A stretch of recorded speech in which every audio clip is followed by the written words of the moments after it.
Dua kata yang ternyata ngajarin banyak hal ke anak, yaitu minta maaf. Sebagai orang tua, kita sering banget ngajarin anak buat bilang maaf kalau dia berbuat salah. Tapi pernah nggak sih kita tanya ke diri sendiri, seberapa sering sih aku kasih contoh langsung ke anak? Menurut psikolog klinis Gita Aulia Nurani, nggak semua orang dewasa punya kematangan emosi yang sama. Ada yang merasa kalau mengakui kesalahan itu bikin wibawanya jatuh. Padahal, kenyataannya justru sebaliknya. Berani minta maaf itu tanda dewasa.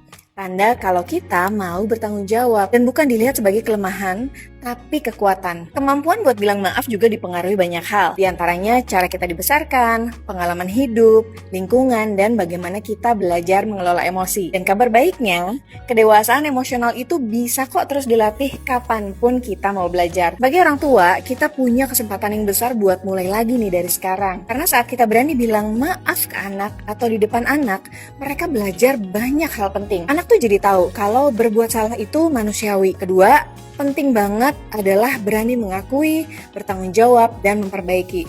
Mereka juga belajar empati, belajar juga memahami perasaan orang lain.